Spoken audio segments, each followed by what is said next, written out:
Marc Aurèle a proclamé un jour que le véritable pouvoir réside dans notre esprit et non dans les événements extérieurs. Comprendre cette maxime nous donne la force nécessaire pour naviguer dans le monde, même lorsque les émotions semblent déferler comme des vagues turbulentes. Alors, comment trouver notre ancre au milieu de tout cela?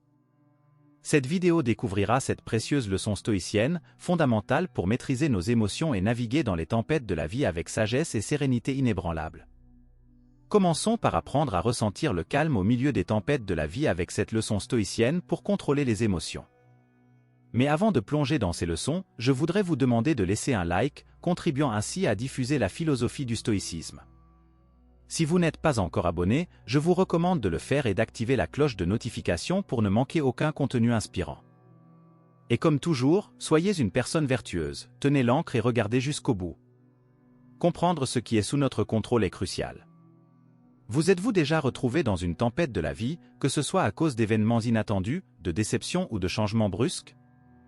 Les philosophes stoïciens de Grèce et de Rome offrent un refuge dans ces tempêtes grâce au concept de dichotomie du contrôle. Par exemple, lorsque nous planifions un événement en plein air et qu'il commence à pleuvoir, nous ne pouvons pas contrôler la météo, mais nous pouvons contrôler notre réaction. Épictète nous rappelle que certaines choses sont sous notre contrôle, tandis que d'autres ne le sont pas. Cette simple vérité nous permet de transformer nos vies en reconnaissant que même si nous pouvons influencer certains aspects, de nombreuses choses échappent à notre contrôle. Les stoïciens croyaient que notre bien-être ne dépend pas des événements extérieurs, mais plutôt de la façon dont nous les interprétons et y réagissons. Par exemple, ne pas obtenir l'emploi souhaité peut sembler un désastre au début, mais au fil du temps, nous le percevons comme une bénédiction déguisée, conduisant à une croissance personnelle ou à une meilleure opportunité. Comment mettre en pratique ces principes? Commencez par vous demander, puis-je contrôler cela? Si oui, agissez, sinon, c'est l'occasion de pratiquer l'acceptation et l'adaptabilité. Comprendre ce principe nous libère des choses inutiles et angoissantes, nous permettant de naviguer sereinement dans la vie. Nous savons que nous ne pouvons pas contrôler les vents, mais nous pouvons ajuster nos voiles. La deuxième leçon concerne la réflexion avant de réagir. À l'ère numérique d'aujourd'hui, où l'immédiateté est célébrée, l'art de la réflexion peut sembler dépassé, mais il constitue notre point d'ancrage dans un monde qui exige des réponses rapides. Considérez les innombrables décisions auxquelles nous sommes confrontés, du choix d'un repas au choix d'un cheminement de carrière, montre l'importance de cette pratique.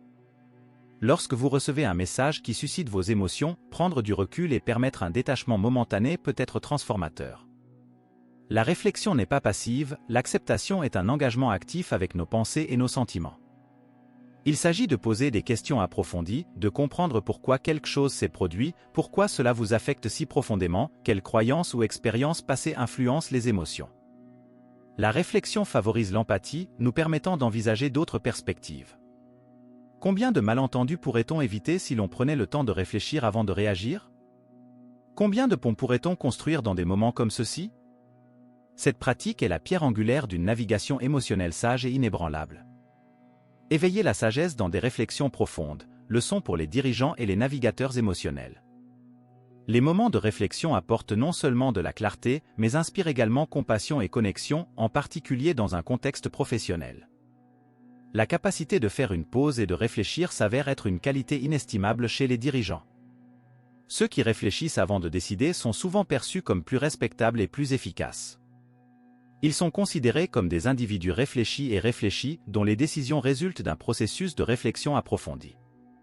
Cette capacité résiste à l'épreuve du temps, devenant une rébellion silencieuse mais puissante dans un monde en mouvement et en accélération constante.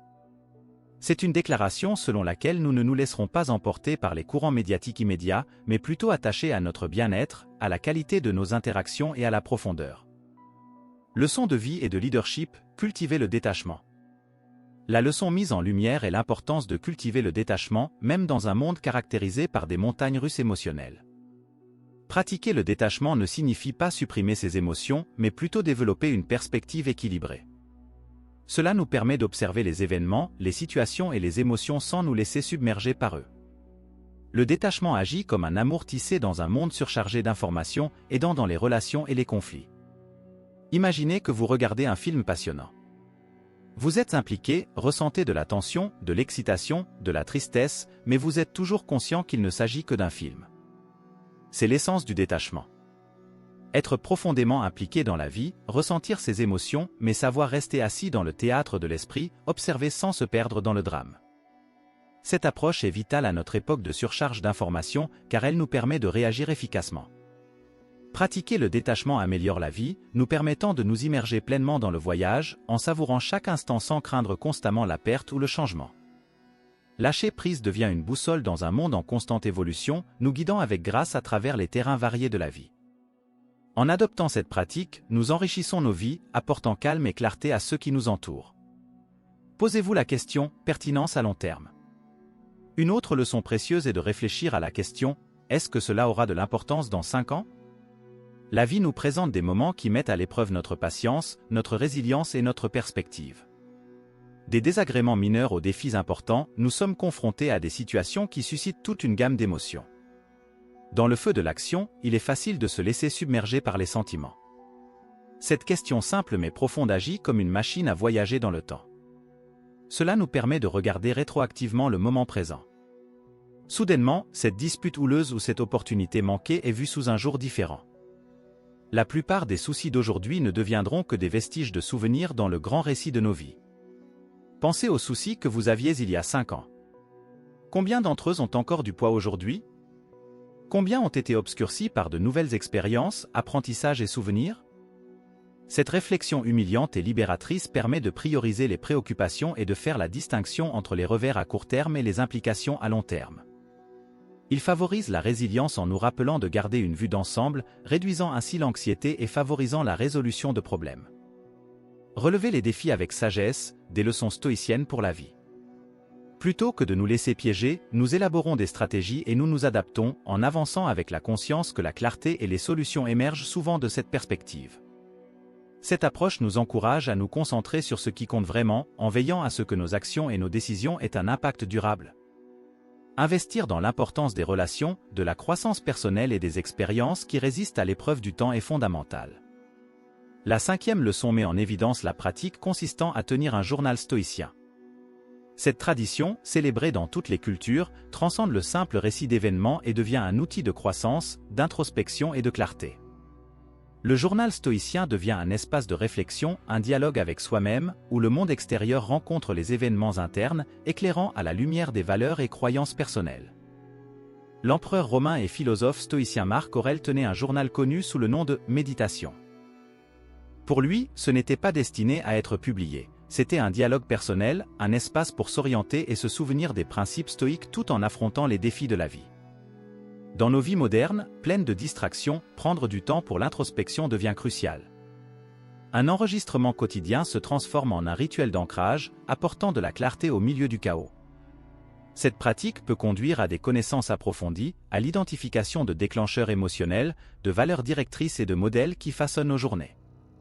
Non seulement la tenue d'un journal stoïcien favorise la responsabilité personnelle, mais elle sert également de feuille de route pour la croissance personnelle. Relevez les défis avec résilience, leçons 6 et 7.